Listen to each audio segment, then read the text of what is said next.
Bombardier just announced a deal that wasn't supposed to happen. The Canadian aerospace giant will partner with Sweden's Saab to produce Gripen fighters on Canadian soil. Up to 12,600 jobs, full technology transfer, complete operational autonomy. The Pentagon is calling it a strategic mistake. NATO insiders are warning about fractured interoperability. And Washington has made clear that if Canada scales back F-35 orders, American fighters will fill the gap in Canadian airspace whether Ottawa likes it or not. This was supposed to be a routine procurement. A tired fleet gets replaced, paperwork gets signed, and everyone moves on. Instead, a straightforward defense upgrade has triggered the sharpest confrontation between Washington and a core ally in decades. What started as a choice between aircraft became a referendum on alliance hierarchy itself, and the precedent Canada is setting terrifies Pentagon strategists far more than any Russian bomber ever could. This should have been simple. Canada's CF-18S are aging out. The F-35 was the obvious replacement. The fifth-generation stealth fighter, already flying with multiple allies, deeply integrated into NATO operations, and backed by the most advanced defense industrial base on Earth. The path forward seemed clear, predictable, bureaucratic in the best possible way. But something changed, not overnight, gradually through accumulated doubt. Former President Trump's first term planted seeds. His repeated demands that allies pay more for defense. His threats to withdraw American forces if countries didn't meet spending targets. His direct negotiations with Kim Jong-un that sidelined Seoul. His attacks on NATO as obsolete. Each statement chipped away at the foundational assumption that had anchored Western alliances since 1945, that America's commitments were unconditional. When Trump won the 2024 election, those seeds grew into strategy. His campaign promises to make allies pay their fair share weren't hypothetical anymore. They were incoming policy. And Canada, watching closely, began asking uncomfortable questions. If American protection comes with conditions, is it really protection? If commitments can be renegotiated based on domestic politics, how reliable are security guarantees? If today's ally becomes tomorrow's economic target, what happens to strategic partnerships? Ottawa didn't answer those questions with statements. It answered with a procurement review. And when the review concluded that the F-35 contract had ballooned by $8 billion over 3 years while relations with Washington deteriorated, Prime Minister Mark Carney ordered a full reassessment. That decision sent shockwaves through the Pentagon because Canada wasn't questioning the F-35's capability. It was questioning something far more fundamental, whether dependence on American systems still served Canadian interests. The technical arguments came first: interoperability, joint operations, intelligence sharing, data links, all critical components of modern alliance warfare and all deeply tied to American platforms and networks. Pentagon officials warned that choosing the Gripen would isolate Canada from NATO's most advanced capabilities, that coalition operations would become more complicated, that intelligence sharing might face restrictions, that in a high-end conflict, Canada would be operating on the periphery rather than at the center of Allied operations. These arguments carry weight. They're not manufactured concerns. The F-35's sensor fusion, stealth profile, and networked warfare capabilities represent a genuine leap in air combat technology. And the platform's integration across multiple Allied air forces does create operational advantages that a Gripen fleet cannot match. But underneath the technical objections was a harder truth. The real concern wasn't capability, it was control. The F-35 places Canada inside an ecosystem entirely managed by Washington. Software updates, mission data, sustainment chains, upgrade paths, all controlled by American authorities. That dependence extends beyond the aircraft itself. It shapes operational decisions, constrains weapons integration, and ties Canadian defense planning to American strategic priorities. For 70 years, that arrangement worked because American priorities aligned with Canadian interests, and Washington's commitment seemed absolute. But when American reliability becomes conditional, dependence transforms from asset to vulnerability. Sweden's Gripen offers something fundamentally different. Not better sensors, not stealthier airframes, but autonomy. Once delivered, the aircraft belongs entirely to the country flying it. Software stays under national control. Weapons integration requires no foreign approval. Upgrades proceed on Canadian timelines. Operational data remains Canadian property. That autonomy comes with trade-offs. The Gripen lacks the F-35's stealth. Its sensors, while capable, aren't as advanced. Coalition operations with American forces become less seamless. Access to certain classified intelligence systems faces restrictions. But here's what shifted the calculus. Canada doesn't fight wars in Syria, it defends the Arctic. And in that mission, autonomy matters more than integration. Canada protects the second largest airspace on Earth. Most of it lies above the Arctic Circle, where infrastructure barely exists and weather turns lethal without warning. Russian bomber flights near Canadian approaches have increased every year since 2014. Polar routes are gaining strategic importance as ice retreats. Response time often matters more than any technical specification. The Arctic changes every assumption about modern air combat. Perfect performance under ideal conditions means nothing if aircraft can't start in -50-degree cold. Advanced sensors provide limited advantage when visibility drops to zero for weeks. Stealth loses value when the real challenge is simply maintaining readiness across vast, inhospitable distances. The Gripen was designed for exactly this environment. Sweden built the aircraft assuming air bases would be attacked early, command networks disrupted, and centralized support overwhelmed. Gripen pilots train to operate from highways and improvised strips. Ground crews can refuel and rearm the jet in minutes using minimal equipment. Small teams keep it flying without massive infrastructure. The entire design philosophy prioritizes survival through dispersion. By contrast, the F-35 reflects American operational doctrine. It thrives on deep integration, advanced maintenance facilities, and constant digital connectivity.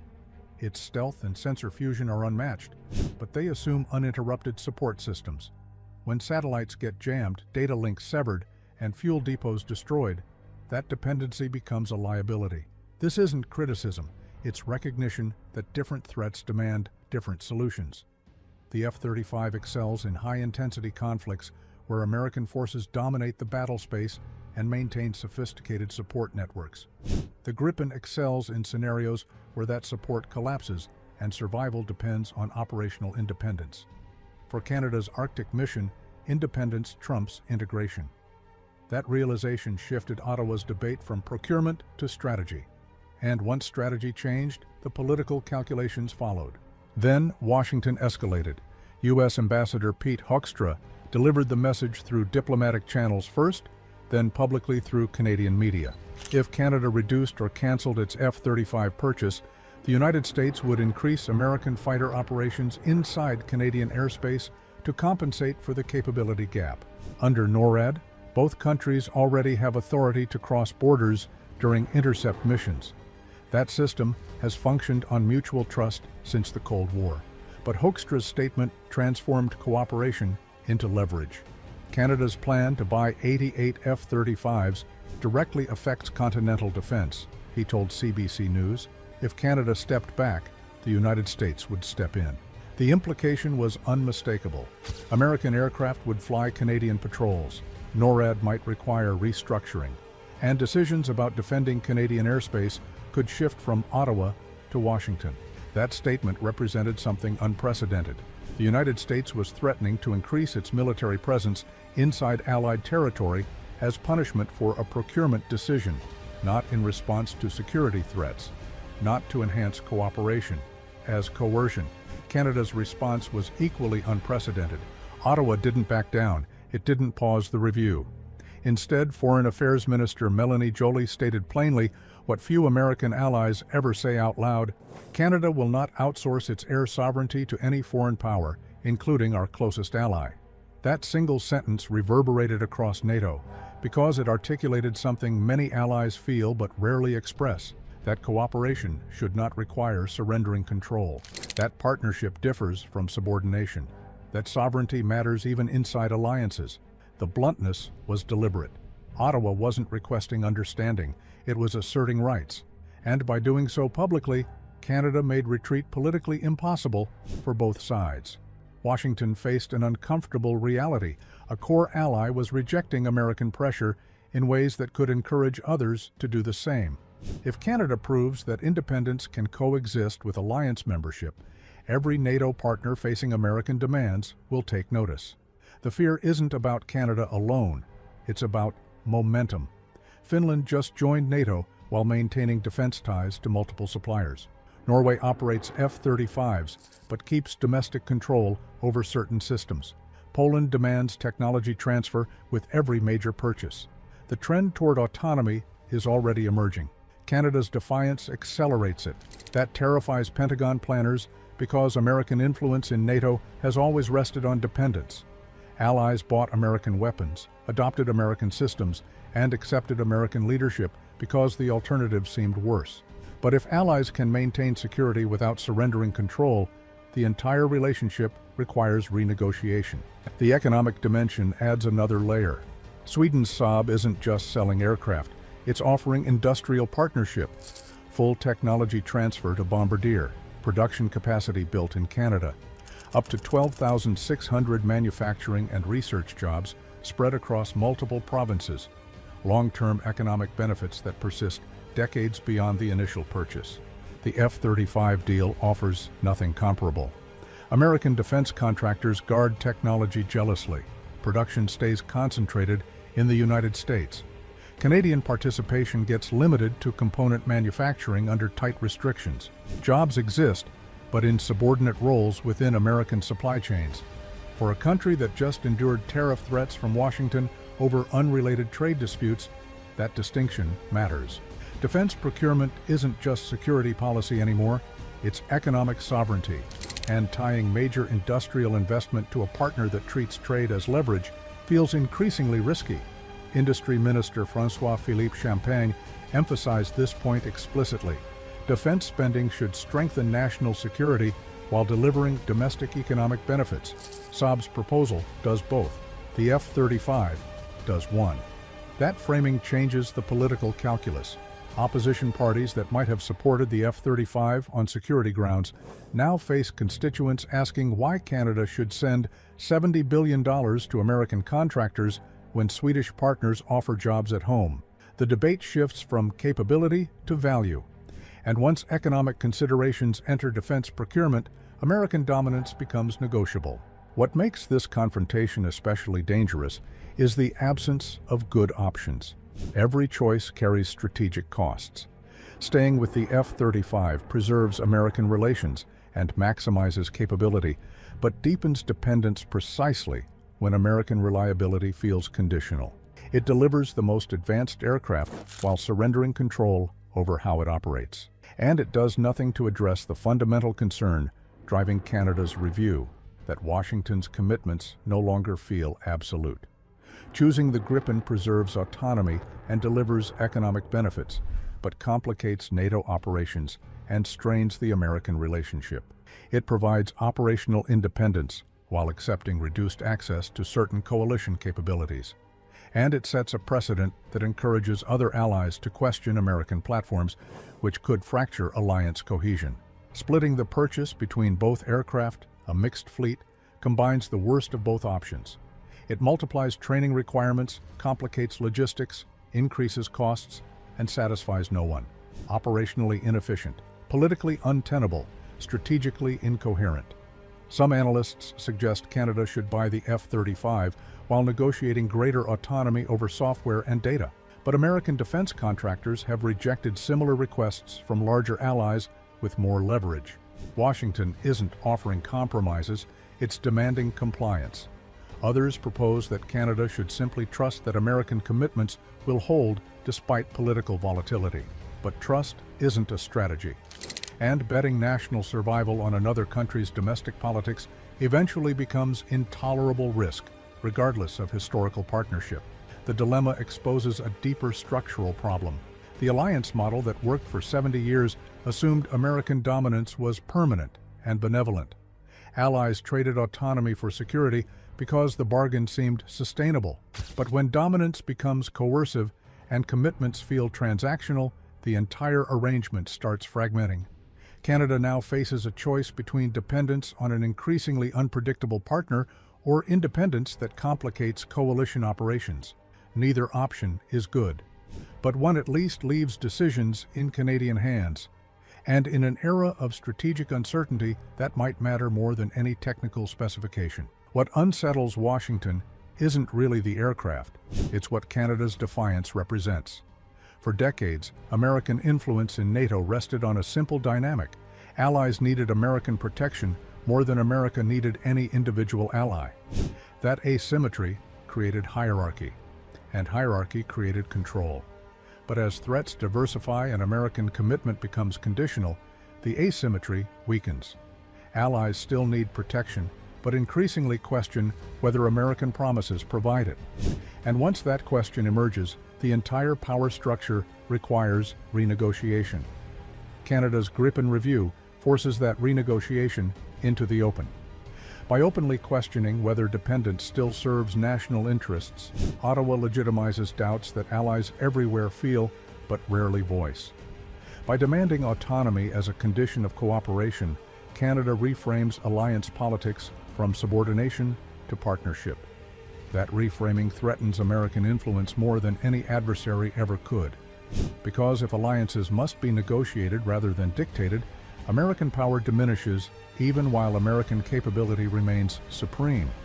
And that shift, from unquestioned leadership to negotiated partnership, represents the kind of strategic loss that military defeats cannot capture, but political scientists understand perfectly. The warnings from Washington were never really about interoperability. They were about precedent.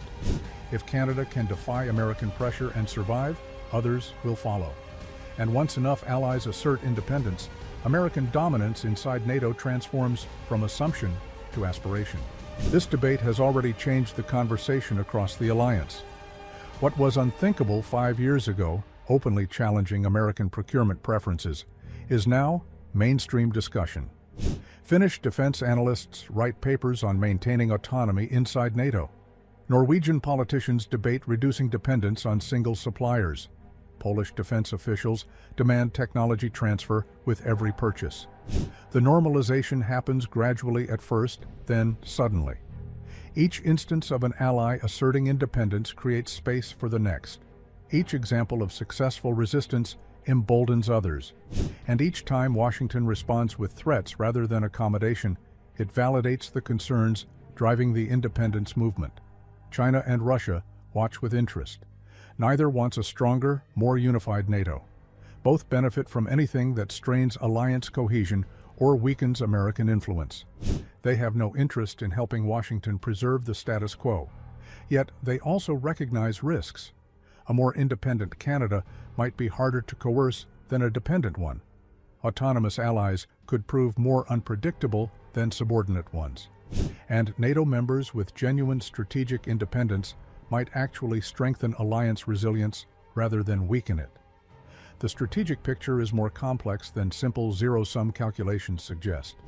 A fractured NATO serves adversary interests, but a NATO where members trade dependence for genuine partnership might actually prove more durable in the long run, especially if the alternative is an alliance where resentment over American coercion builds until it explodes. In the end, Canada's fighter jet debate cuts deeper than airframes and procurement contracts. It goes straight to the core questions that will define alliance politics for the next generation. Who decides when deterrence is credible? Who controls escalation in a crisis? Whose judgment matters most when survival is at stake? Can alliances function as partnerships, or must they remain hierarchies? Does cooperation require surrendering autonomy, or can independence coexist with collective security? For 70 years, those questions had clear answers. Washington decided, Washington controlled. Washington's judgment was final. That arrangement worked because American power seemed permanent and allies had no realistic alternatives. But permanence is an illusion.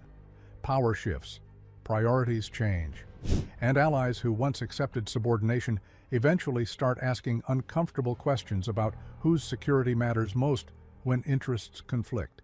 Canada isn't rejecting the alliance, it's renegotiating the terms.